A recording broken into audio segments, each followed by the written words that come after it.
Yo tôi tung gành pư tung nó tỏi ra tôi tung gành pư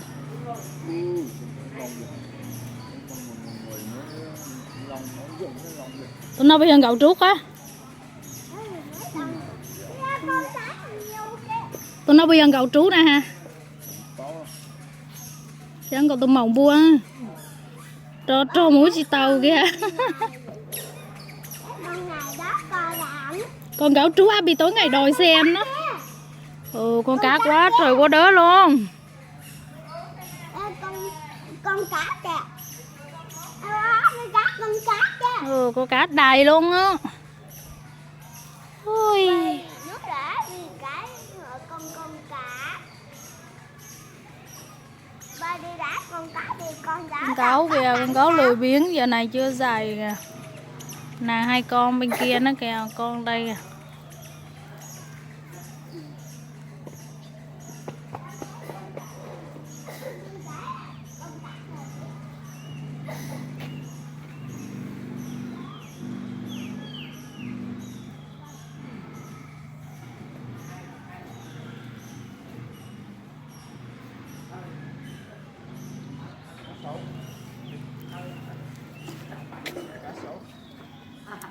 Sao? Mẹ ơi bắt con cá. Sao cái lay nữa nè.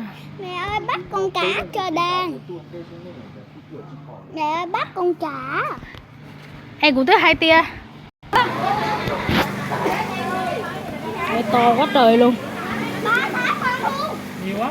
2 con.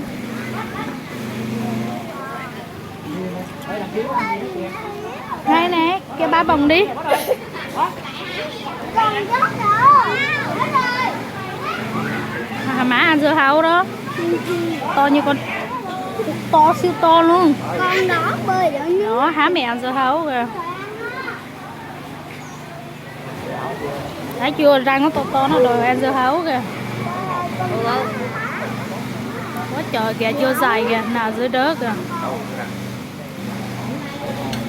Con cà mã có hồi đại nước con. Trời nước bằng con. Té đây.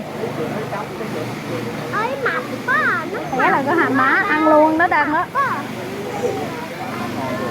Ôi, cũng ngồi rớt. Siêu to luôn. Con cà mã coi nước chặt.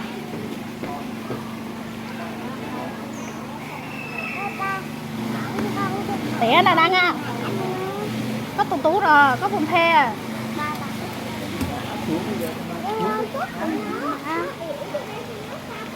Cà má ăn con cá. Ăn dưa hấu đó. Ăn con cá.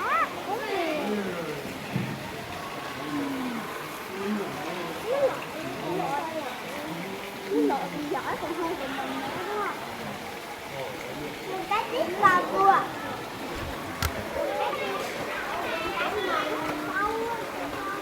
Nhìn có hà má tự sướng kìa, nhìn kia kìa. Hà má biết tự sướng luôn. Đó.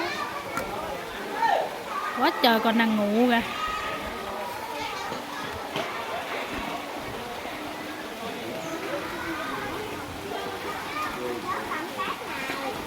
Trời ơi, anh nó chè luôn nè. Ba ơi, anh nó chèo. Đó. Nó bự quá à. Đó nó ỉa cái lát nữa quẩy cái đuôi văng mặt này nè.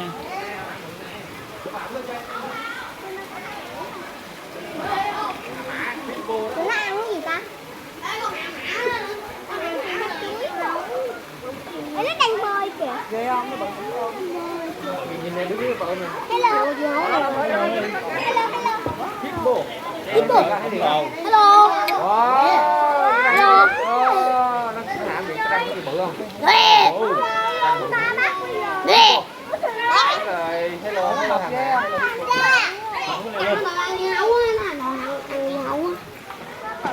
Hippo rồi nó trúng nó tắm.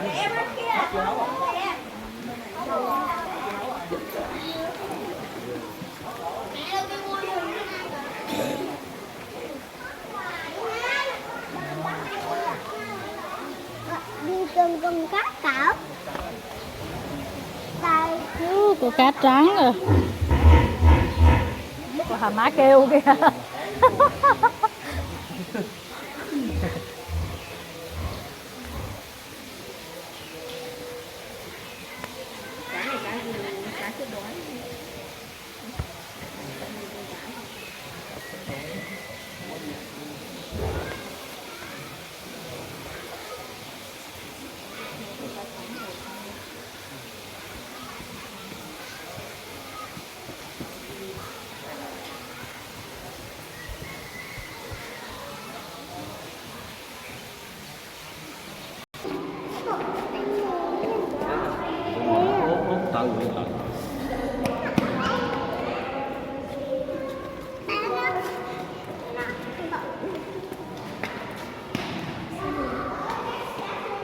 Cá này xương không à?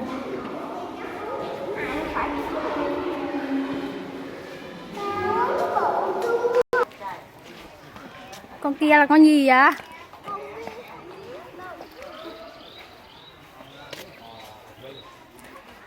Không phải con trâu nữa, con gì, con dê, con gì nữa. Kỳ quá.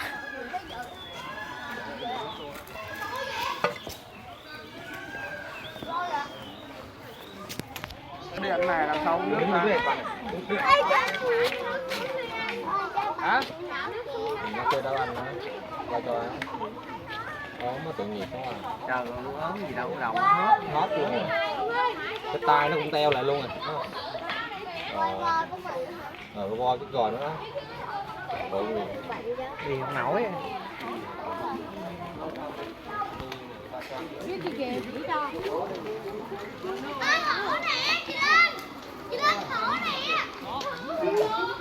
Mẹ con hổ không?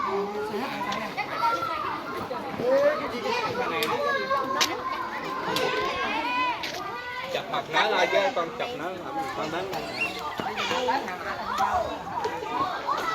con đến góc này nè là ba chập này thấy cả con.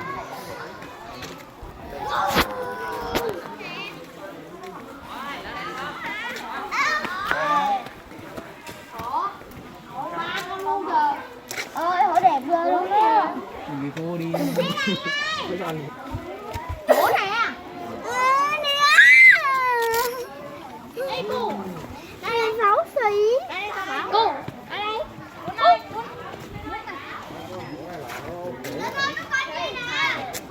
Gì rồi? Thằng đứa báo kìa.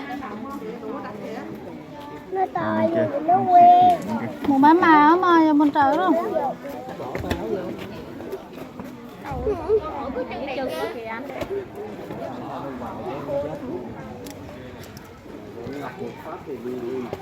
Đi con.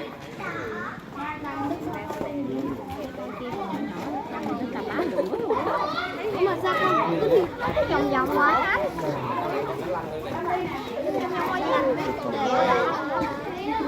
Đó là cắt nó đứng ngoài quá trời mà kiếm đường ra.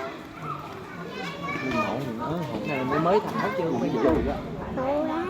Thì nó đẹp không chế? Đẹp á, hổ đẹp á. Hả? Hổ một lên.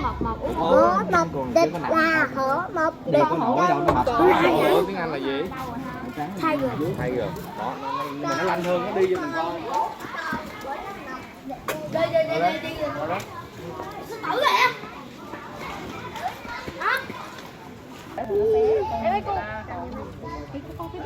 Cái này đệ tử á. Nó bị thủng ra ăn thịt người đó cũng thủng ha. Đây.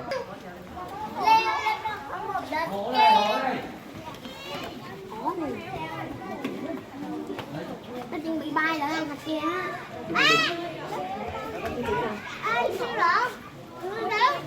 tử nè. Con hổ. Tử đó không?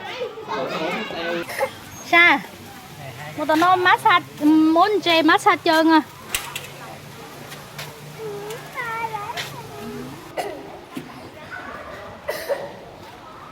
Con này sẽ cắm nhìn vào đó. Con cá. Sao?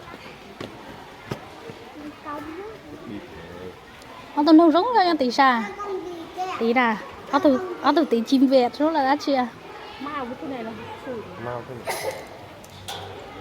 Cái con.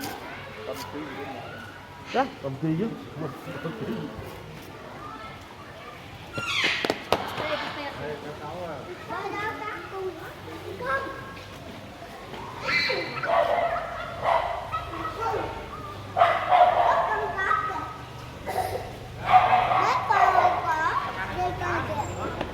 Của báo kéo. Ba của báo.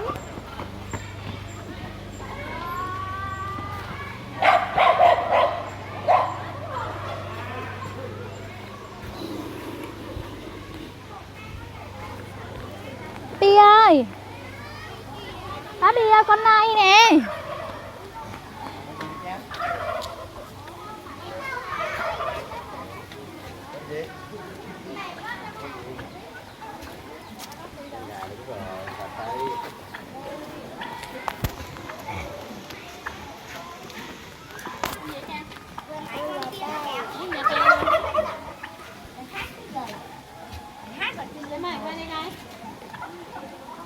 Em con mặt đây coi con mặt đây coi con gì cà tì má đà điệu em ơi nhìn mẹ nè em Không muốn xem nó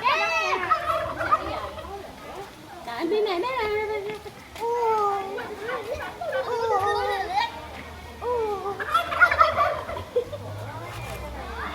nó làm gì á nó nói con gì á không. ăn bằng kem đi rồi cái này có bằng kem rồi nè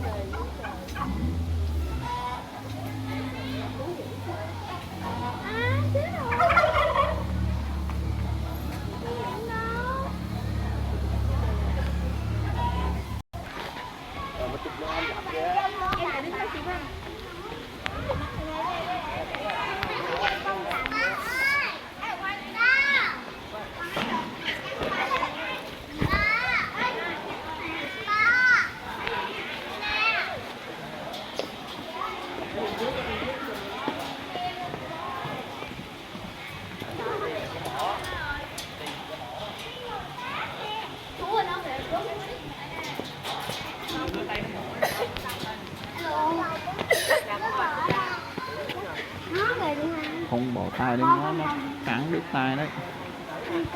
cho nên không có chưa Trời ơi. thì con không có chi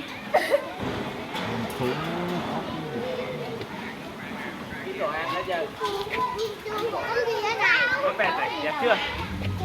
Con gì? nó leo một cái mỏ nè con bè quá trời luôn. rớt cái mỏ thì còn cái gì nha Đây là con chim cao.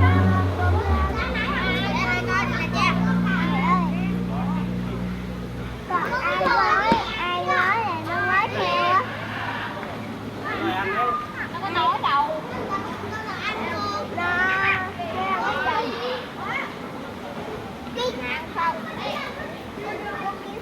Không.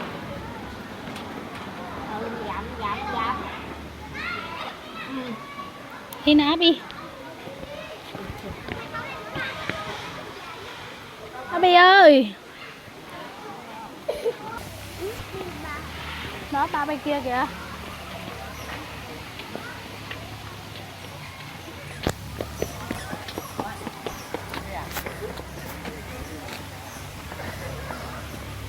Bóng ơi.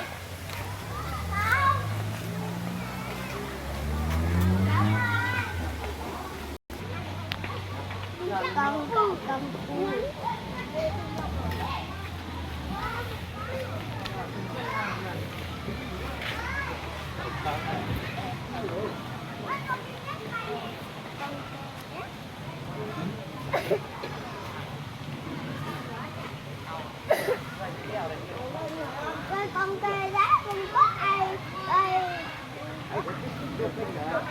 có ai thì có con kia nè.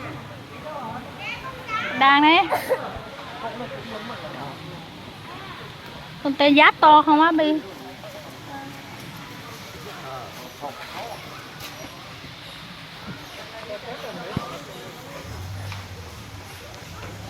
Đi nè Bi ơi. Mỏi quá, nó đi nổi rồi.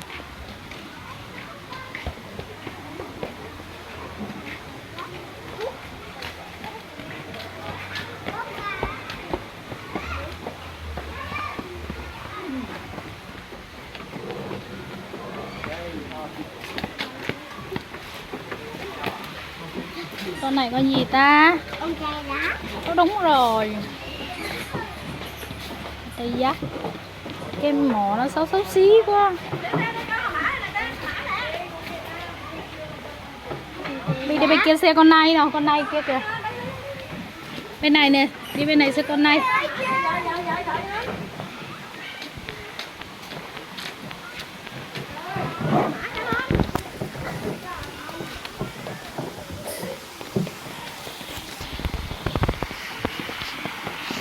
Con đây hả em? Té nha, tí vào trong đấy. Con này kìa, bé bé tí à. Anh đi bên này.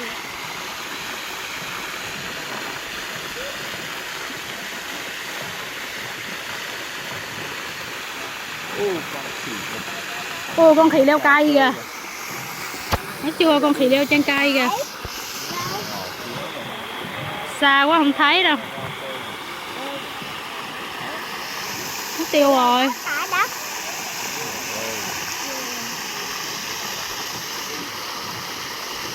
Đi đâu có cái.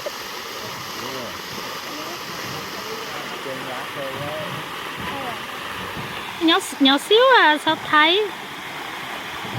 Con khỉ nam rồi. Đó. Con khỉ kìa. Con khỉ lười biếng quá, con khỉ nằm trên cây kìa. Đó, cái tay nó lách lưng lánh lưng kìa. Đi đâu có cả trên này, đi cả trên này. Abi đó thấy.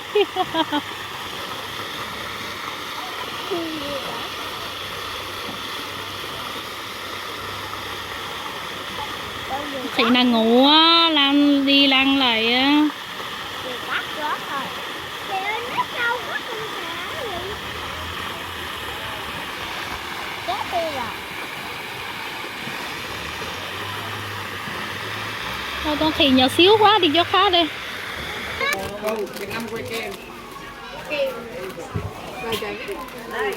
Đây đâu, lấy kem này.